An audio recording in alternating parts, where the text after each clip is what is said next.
तो व्यंजन को हम लोग आगे देखेंगे। व्यंजन के भेद कितने होते हैं? तो उच्चारण की दृष्टि से व्यंजन के 4 भागों में बांटा गया है। देखिए, उच्चारण की दृष्टि से व्यंजन के 4 भेद होते हैं। तो कौन कौन से भेद होते हैं उसके बारे में हम लोग देखेंगे। पहला होता है स्पर्श व्यंजन होता है, दूसरा होता है अंतस्थ व्यंजन होता है, तीसरा होता है ऊष्म व्यंजन और चौथा होता है संयुक्त व्यंजन होता है। पहला क्या होता है, आप लोग ऐसे याद कीजिए कि व्यंजन क्या होता है, जो कि स्वरों की सहायता से बोला जाता है। और व्यंजन के भेद जो कि उच्चारण की दृष्टि पर व्यंजन के 4 भेद होते हैं। उच्चारण की दृष्टि से, किसकी दृष्टि से? उच्चारण की दृष्टि से 4 भेद होते हैं। पहला क्या है स्पर्श व्यंजन, दूसरा क्या है अंतस्थ व्यंजन, तीसरा क्या है ऊष्म व्यंजन, चौथा क्या है संयुक्त व्यंजन। कौन कौन से व्यंजन हैं, फिर से मैं रिपीट कर दे रहा हूँ आपका। पहला है आपका स्पर्श व्यंजन, दूसरा क्या है अंतस्थ व्यंजन, तीसरा क्या है ऊष्म व्यंजन, चौथा क्या है आपका संयुक्त व्यंजन। तो हम लोग पहला देखेंगे इसमें स्पर्श व्यंजन। स्पर्श व्यंजन क्या होता है तो इसके बारे में हम लोग पढ़ेंगे। इनका उच्चारण कंठ, तालव्य, मूर्धन्य, दंत और ओष्ठ के परस्पर स्पर्श से किया जाता है। ठीक है, किससे किससे किया जाता है? तालव्य से, कंठ से, मूर्धन्य से, ओष्ठ से, दंत से किया जाता है। ठीक है, तो स्पर्श व्यंजन को वर्गीकीय व्यंजन में भी कहते हैं, वर्गीकीय व्यंजन कहते हैं।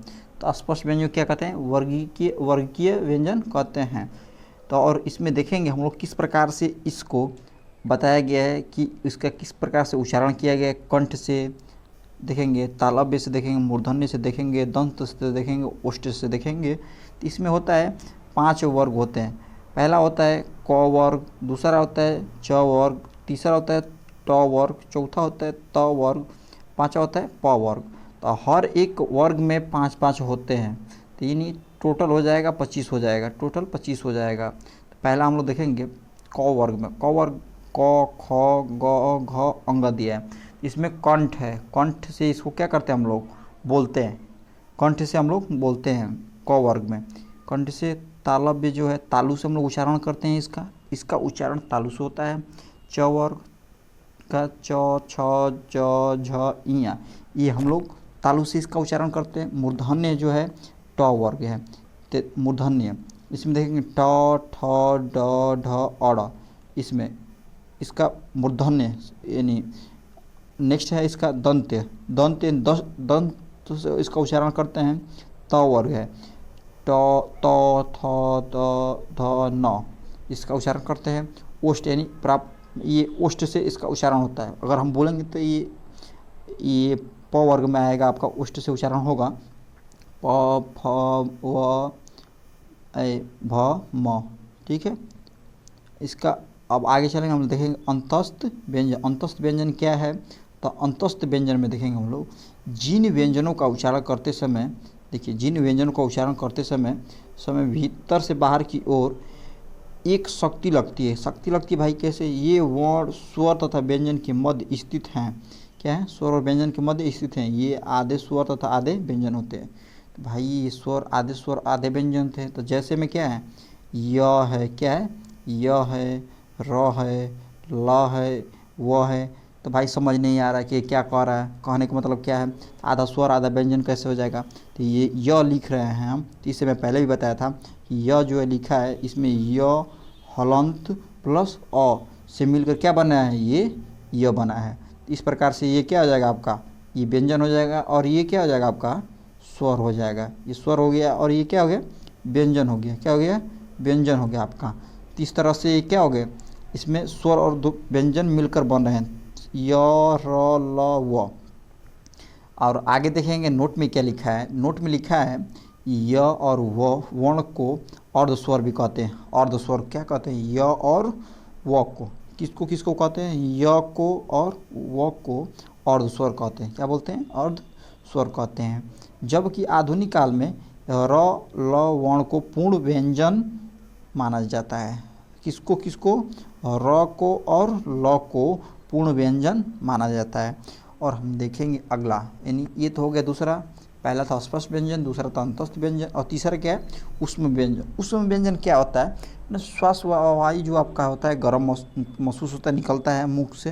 तो देखिए जिन व्यंजनों को उच्चारण में हवा, रगड़ या घर्षण के खाने से कारण मुख से ऊष्मा या गर्मी निकलती है। वही श्वास वायु जो अंदर से आती है आपका, वो घर्षण आता है, वो बाहर आता है, वो क्या निकलती है जो, उसको क्या कहते हैं, ऊष्म व्यंजन कहते हैं। जैसे कि अगर हम बोलेंगे स श श ह, तो ये रगड़ खाते हुए यानी ऊष्मा उत्पन्न करते हुए बाहर आ रही है।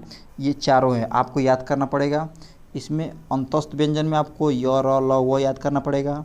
ऊष्म व्यंजन में तीनों स है और ह है, इसको याद करना पड़ेगा। और चलेंगे देखिए संयुक्त व्यंजन पर चलेंगे हम लोग।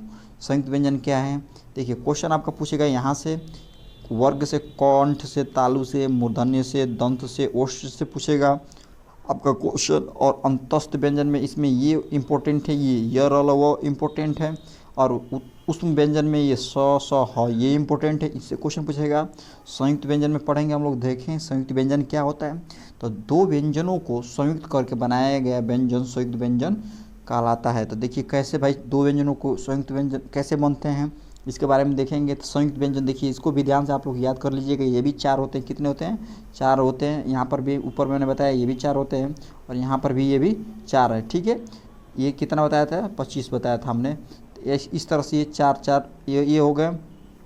और यहाँ पर चार मैंने संयुक्त व्यंजन बताया। तो संयुक्त व्यंजन के बारे में हम लोग देखेंगे कि ये बोला दो व्यंजनों को संयुक्त करके। तो भाई दोनों व्यंजन संयुक्त कैसे कैसे हो रहे हैं। तो ये जब कच्छ हो जा रहा है, कच्छ जब हो जा रहा है, तो कच्छ को कैसे हम लोग बनाएंगे। तो इसमें बन रहा है देखिए क, इसमें हलंत प्लस स मिलकर क्या हो जाएगा, कश बन जाएगा। तो ये भी क्या है, एक व्यंजन है, ये भी क्या है, एक व्यंजन है। तो दोनों क्या है, व्यंजन है। और दोनों व्यंजनों को मिलकर क्या, ये एक नया व्यंजन बन रहा है। तो इसी को क्या बोलते हैं, संयुक्त व्यंजन बोलते हैं। दूसरा क्या है, त्र आप लोग त्र पढ़े होंगे। तो त्र जो है त हलंत में यानी आधा त हो जाएगा प्लस र हो जा रहा है, तो मिलकर क्या हो जा रहा है, त्र क्या हो जा रहा है, त्र। ये भी व्यंजन और ये भी व्यंजन, दोनों व्यंजन मिलकर एक संयुक्त व्यंजन का निर्माण कर रहा है। तो नेक्स्ट क्वेश्चन, नेक्स्ट देखिए चल रहे हैं हम लोग ज्ञ पर। देखिए ज्ञ को भी देख ले रहे हैं एग्जाम्पल में। ज्ञ क्या है, तो इसमें भी ज है, ये भी हलंत हो जाएगा प्लस इया है, मिलकर क्या हो जाएगा, ज्ञ हो जाएगा। समझ रहे हैं आप लोग। इस तरह से ये भी दोनों व्यंजन हैं, दोनों व्यंजनों को मिला के क्या बन जा रहा है, संयुक्त व्यंजन। और आगे चलेंगे हम लोग अनुस्वार, विसर्ग, अनुनासिक के बारे में। ये क्या होते हैं इसके बारे में हम लोग समझेंगे और इसके बारे में बात करेंगे। तो अनुस्वार देख ले रहे हैं कि अनुस्वार क्या होता है, विसर्ग क्या होता है, अनुनासिक क्या होता है। तो देखिए अनुस्वार क्या होता है। अनुस्वार एक स्वतंत्र वर्ण होता है। अनुस्वार एक क्या है, स्वतंत्र वर्ण है। और देखिए इसको मैं डीपली बताऊंगा, जिसका उच्चारण एक नाक नासिका से किया जाता है। अगर हम लोग बोलेंगे जो इसका उच्चारण करते हैं वो हम लोग की नाक से होता है। अनुस्वार देखिए, अनुस्वार का यही होता है, समझ रहे हैं, यही आपका अनुस्वार है। जो इसके बीच में मैंने ऐसे किया है बिंदी टाइप का, ये अनुस्वार है। देखिए ये बीच में हमें बना हुआ है इसका सिंबल। युक्त वर्ण गुरु माने जाते हैं, जैसे मंगल, चंचल। जैसे उदाहरण में दिया है आपका मंगल लिखा है जैसे में। तो देखिए इसमें हम कैसे पहचानेंगे कि अनुस्वार है। तो ये इसके ऊपर यहाँ पे ये लगा है, ये बिंदी लगा है जो यही क्या है, यही आपका अनुस्वार है। क्या है, यही अनुस्वार है। अगर फिर से मैं बताऊँ आपको, दूसरा एग्जाम्पल दूँ, तो ये आपका चंचल, तो ये भी चंचल पे ये बिंदी हो गया। तो यही जो बिंदी दिया गया है यही क्या है, आपका अनुस्वार है। तो आप कैसे पहचानेंगे अनुस्वार को, यही ऐसे एक बिंदी टाइप का रहेगा, इसको हम क्या बोलेंगे, अनुस्वार बोलेंगे। ठीक है, आप लोग को उम्मीद है कि समझ गए होंगे। चलेंगे विसर्ग के बारे में। विसर्ग क्या होता है, जैसे आप लोग कभी भी देखें कि दुख लिखते हैं, भाई दुख तो सब पे पड़ता है, लिखते हैं तो ऐसे लिखते हैं दुख को, ये लिखने का सही तरीका होता है। तो जो ये बीच में बिंदी लिखते हैं, डबल जो बिंदी लिखते हैं ऐसे, तो यही बिंदी क्या होता है, विसर्ग होता है। क्या होता है, विसर्ग होता है। तो इसी से हम लोग पहचान जाएंगे कि विसर्ग है। अब चलेंगे हम लोग अनुनासिक पर। अनुनासिक क्या होता है, अनुनासिक ये ऐसे होता है, जैसे कि हम लोग लिखेंगे कभी, देखिए इसे चंद्रबिंदु भी कहते हैं। तो देखिए चंद्रबिंदु, जैसे चांद लिख रहे हैं हम लोग, तो इसे होता है। तो यही क्या हो जाएगा, आपका अनुनासिक हो जाएगा। क्या हो जाएगा, अनुनासिक हो जाएगा। तो इसको हम लोग क्या, चंद्रबिंदु भी कहते हैं, जिसका उच्चारण नाक, मुंह दोनों से किया जाता है। अगर हम लोग बोलेंगे तो इसका उच्चारण कहाँ से होता है, नाक और मुंह दोनों से होता है। तो ये क्या हो जाएगा हम लोग का अनुनासिक हो जाएगा। अनुस्वार, अनुस्वार आपको बताया मैंने, ऐसे बिंदी टाइप का रहेगा, इसको अनुस्वार बोलेंगे। विसर्ग, जैसे कि मैंने बताया कि दुख लिखेंगे उसमें लिखा जाता है, तो इसको क्या बोलें, विसर्ग बोलेंगे। अनुनासिक मैंने बताया, जैसे हमने हंसना लिख दिया, अभी लिखेंगे हंसना, हंसना में ये हो जाएगा बिंदी, ऊपर ये चंद्र बिंदी, ये चंद्र बिंदी को क्या कहते हैं, अनुनासिक, अनुनासिक कहते हैं। ठीक है, अब इसमें नोट को थोड़ा सा ध्यान देंगे कि नोट में बहुत ही इंपॉर्टेंट चीज़ है। अनुस्वार और विसर्ग न तो स्वर होते हैं और न ही व्यंजन, बल्कि इनका उच्चारण स्वर और व्यंजन की सहायता से किया जाता है। देखिए भाई, इसमें ये बहुत ही इंपॉर्टेंट लाइन है, इसलिए इसको मैंने लिखा है नोट कर कर इसमें पीडीएफ में कि क्या होते हैं। तो देखिए आप इसको कि ये अनुस्वार जो होता है और विसर्ग न तो स्वर होते हैं और न ही व्यंजन, बल्कि इनका उच्चारण